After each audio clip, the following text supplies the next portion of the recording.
என்னுடைய பெருமதிப்பிற்கும் பேரன்பிற்கும் உரிய அண்ணன் உலகநாயகன் கமலஹாசன் அவர்கள் நடித்த படம். என்னுடைய அன்பு தம்பி லைக்கா சுபாஸ்கரன் தயாரிச்சிருக்கிறாரு.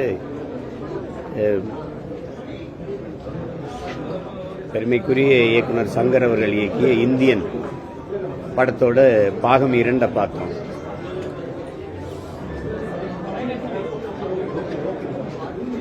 எனக்கு இது ஒரு அரிய வாய்ப்பு. நாங்கள் ஒரே ஊர், நானும் அண்ணன் கமலஹாசன் அவர்கள். அப்போ அவருடைய படங்கள் எல்லாம் முதல் காட்சி ஓடி போய் நானும் என் நண்பர்களும் பார்க்கறது, அவர் பக்கத்திலே இருந்து ஒரு முழு படத்தை, அவர் நடித்த படத்தை பார்க்குற அரிய வாய்ப்பை பெற்றேன். அது எனக்கு பெருமையும் மகிழ்ச்சி.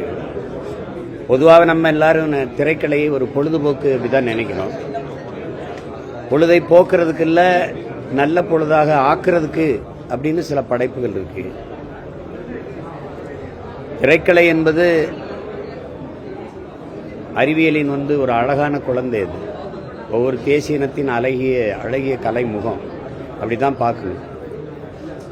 அது குறிப்பாக இந்த படம் ஒரு திரைக்கதை அமைச்சு எடுக்கப்பட்ட படம்னு சொல்ல முடியாது. அன்றாட நிகழ்வுகளில் நாம் சந்திக்கிற, நம்ம எதிர்கொள்கிற அவலங்கள், எவ்வளவு பிரச்சனைகளை எதிர்கொள்கிறோம், அதை நமக்கு எதுக்கு பிரச்சனை, நமக்கு எதுக்கு வம்பு என்று கடந்து போவதுதான் இந்த நாட்டுக்கே பிரச்சனை. அது தினந்தோறும் நாம் சந்திக்கிற, எதிர்கொள்கிற பிரச்சனைகளை எல்லாம் இந்த படம் மிக ஆழமாக, அழகாக வலியுறுத்தும். ஒவ்வொரு உரையாடலும் ஒரு தத்துவம் போல இருக்கு. தொடக்க காட்சியில் ஒருத்தர் தெருவில் சிறுநீர் கழிச்சிட்டு இருக்கான். அதை பார்க்குற தம்பி ஜெகனுடைய கதாபாத்திரம், அவர் குந்தூரில் ஏதோ இருசக்கரத்தை ஏற்றி அதை தண்ணி அடிச்சு விட்டுருது. பார்த்து போடா அப்படின்னா, நீ பாத்ரூமில் போடாங்கிறதுலேருந்து ஒவ்வொரு செயலும் மாறுதலுக்கான ஒரு சிந்தனையை இந்த படம் விதைக்குது.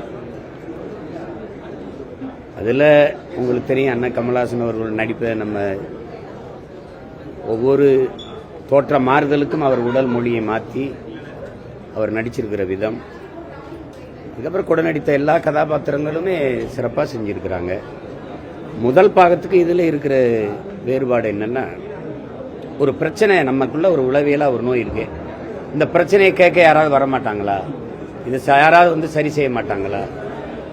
அது அப்போ இருந்தே வேத இதிகாச புராணங்கள்லேருந்தே நமக்கு கற்பிக்கப்பட்டது. எவரோ ஒரு இறைதூதர் வருவார், ஒரு தேவகுமாரன் வருவான், ஒரு பரமாத்மா வருவார். இப்படியே இருந்து இது ஏன் பிரச்சனை, ஓம் பிரச்சனை, இது நம்ம பிரச்சனை, நாட்டு பிரச்சனை என்று எண்ணாதனால வந்த சிக்கல் தான் இவ்வளவு எளிவும் அழிவும்.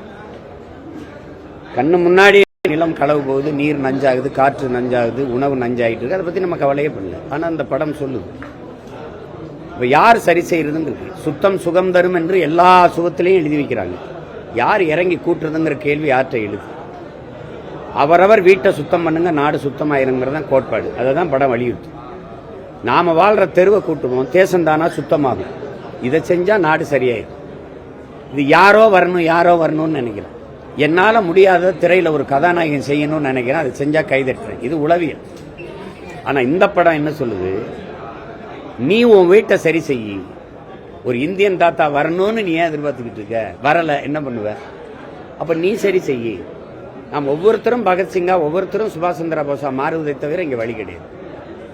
அதுதான் சொல்லுது. இப்ப நான் பேசிட்டு இருக்கும்போது அண்ணன் ஒரு இது சொன்னாங்க, நீங்க ஒரு அதிகாரி ஊழல் பெறார், லஞ்சம் பெறாருன்னா அதை சரி பண்ணிடலாம். ஒரு நேர்மையான நிர்வாகி சரி பண்ணிடலாம்.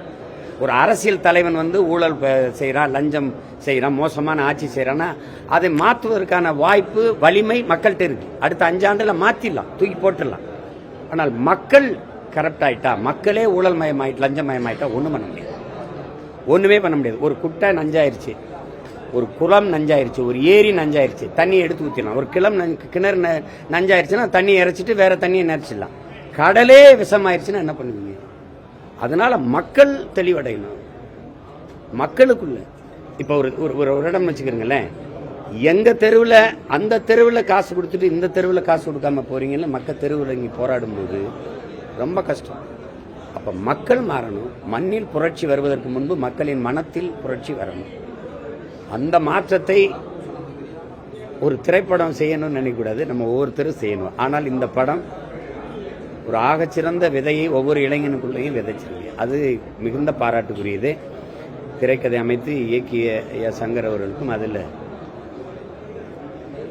ரொம்ப தன்னை வருத்திக்கிட்டு ரொம்ப மெனக்கெட்டு நடிச்சிருக்கிற நம்ம எல்லாருடைய அன்பிற்கும் பாசத்திற்கும் உரிய உலக நாயகன் எங்கள் அண்ணன் கமலஹாசன் அவர்களுக்கும் என்னுடைய வாழ்த்துக்கள். படத்தை எல்லாரும் பார்த்து பிற ஆதரவு கொடுக்கணும். ஏன்னா அப்போதான் இந்த மாதிரி சிறந்த படைப்புகள் தொடர்ந்து வரும். இது முழுக்க முழுக்க சொல்கிறேன், பொழுதுபோக்காக பார்க்காம கேடுகட்டு குறையோடியே அழுக்கு சமூகமாக இருக்கிற குற்ற சமூகமாக இருக்கிற இந்த சமூகத்தை பழுது பார்க்குற இது ஒரு கலையாக இந்த படத்தை நீங்கள் பார்க்கணும். இந்த படத்தில் பங்கேற்று உழைத்த என்னுடைய அன்பு தம்பி ரவிவர்மன், கலை இயக்குனர் தம்பி அனிருத் ரவிச்சந்திரன், எல்லாருக்கும் என்னுடைய அன்பும் வாழ்த்துக்களும் நன்றி.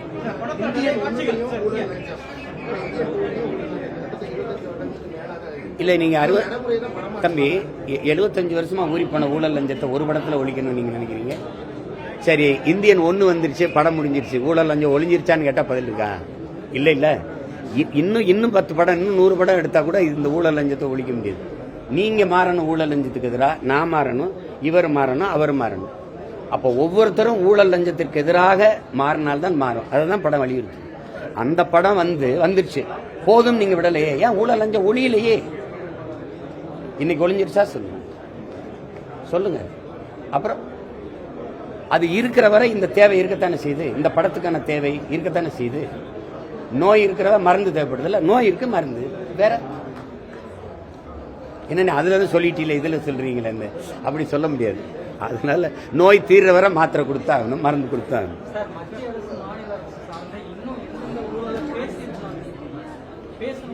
ஊழலை பேசி என்ன செய்யறது? இல்ல எல்லாரும் தான் பேசிட்டு இருக்கிறோம். நான் உங்ககிட்ட கேட்கிறேன், நீங்க ஊழல் லஞ்சத்துக்கு எதிரானவரா? நீங்க எதிரானவரா? அண்ணா நீங்க எதிரானவர். இங்க இருக்கிற எல்லாரும் ஊழல் லஞ்சத்தை வெறுக்கிறீங்க, எதிர்க்கிறீங்க. யார் கொடுக்கறா, யார் வாங்குறா? பதில் இருக்கா? நாட்டுல எல்லாருமே ஊழல் லஞ்சத்தை எதிர்க்கிறீங்க, வெறுக்கிறீங்க. அப்ப பிறகு யார் கொடுக்கறா, யார் வாங்குறா? பதில் இருக்கா? இங்க தன்னலத்திலிருந்து தான் பிறக்குது. பிறருக்கு யாருக்கும் கிடைக்காது எனக்கு கிடைக்கணுங்கிற எண்ணத்துல தான் ஊழல் லஞ்சம் பிறக்குது. கோயிலா முதல்ல போய் நான் கும்பிட்டு போயிடணும், சிறப்பு தரிசனம், வரிசையில் நிக்க முடியல. அங்க தாயின் கருவறை பிரசவத்துக்கு போறேன்னா என்ன செலவானாலும் பரவாயில்ல, எப்படியாவது காப்பாத்திருங்கன்னு நீங்க மருத்துவர் கையை பிடிச்சி சொல்றீங்கல்ல, அந்த வார்த்தை தான் லஞ்சம். அப்ப எவ்வளவு செலவானாலும் பரவாயில்லையா, காசு வச்சிருக்கான். அப்ப இயற்கை பிரசவம் கூட சிகிச்சை, அறுவை சிகிச்சைக்கு போகுது, சிசேரியனா போகுது, லஞ்சம். தாயின் கருவறையிலிருந்து கோயில் கருவறை வரைக்கும் நீங்க காசு. அப்ப அடுத்தவனுக்கு கிடைக்காது எனக்கு கிடைக்கணும். ஒரு மருத்துவ கல்லூரியில இடம் 10 தான் இருக்கா, 100 பேர் வரிசையில் நிக்கிறானா, 50 லட்ச ரூபா கொடுத்தா சீட்டு கிடைக்குமா? இதை கொடுத்து வாங்குறதுக்கு நிக்கிற, அங்கதான் பிறக்குது ஊழல் லஞ்சம். அப்போ தன்னலத்திலிருந்து தான் பிறக்குது. எதுவும் சரியா இருக்கணும்னு சொல்லி சரியா, நாம சரியா இருக்கணும். ஒவ்வொருத்தனும் சரியானா நாடு சரியாயிரும். அதை சொல்றதுக்கு ஒருத்தருக்கு துணி வேணும்ல, அதுதான் இந்த படம். ஒவ்வொருத்தரும் மாறணும் தம்பி. நான் இப்பதான் இவ்வளவு நேரம் சொன்னேன்ல, எனக்கு கிடைக்காது உங்களுக்கு கிடைக்கணுங்கிற எண்ணத்துல தான் பிறக்குது ஊழல் லஞ்சமும். அதை ஒளிங்க சரியாயிரும். ஒரு நேர்மையாளன் அதிகாரத்துக்கு வந்தா ஒரு நொடியில இதெல்லாம் ஒளியும். அதை தான் நான் சொல்றேன். ஆனால் மக்கள் மாறணும்ல, அதிகாரியை சரி பண்ணிடலாம், அமைச்சரை சரி பண்ணிடலாம். பெருங்கடலா இருக்கிற மக்கள் கடல் சரியாகணும்ல, அது தூய்மையா இருக்கணும், அது நஞ்சாயிடக்கூடாது. அங்கதான் பிரச்சனை இருக்கு. அதை சரி பண்ணணும். அது யார் சரி பண்ணணும்? நீங்க உங்களை சரி பண்ணிக்கிறீங்க, நான் என்னையே சரி பண்ணிக்கிறேன், அவரை சரி பண்ணிக்கிட்டோம், சரியாயிரும். அவ்வளவுதான். யாரு எனக்கு தகுதி கிடையாது. இப்ப இந்த இடத்துல இது வேணான்னு நினைக்கிறேன். அதுக்கு வேற இடம் இருக்கு, விட்டுருங்க. இது படமா பேசுங்க. அது எனக்கு ஆயிரக்கணக்கான லட்சக்கணக்கான மேடை இருக்கு, அங்க பேசிக்கிறேன். வேற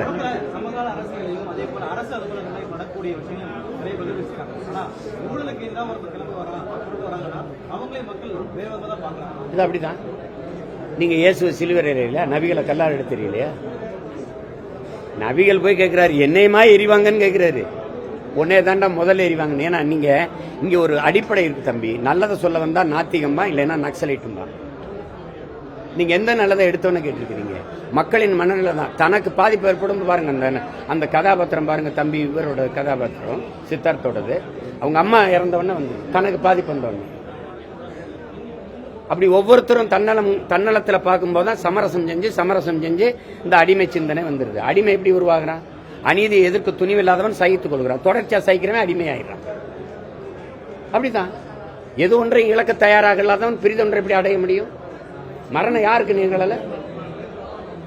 அது தவறு தான். பெத்த தாய் தந்தையரை செஞ்சாலும் தவறு தான் நினைக்கிறவன் தான் சரியானவனா இருக்க முடியும். சமூக மாறுதலை ஏற்படுத்த முடியும். அப்படிதான் மக்கள் இருப்பாங்க. மக்கள் அப்படிதான் இருப்பாங்க.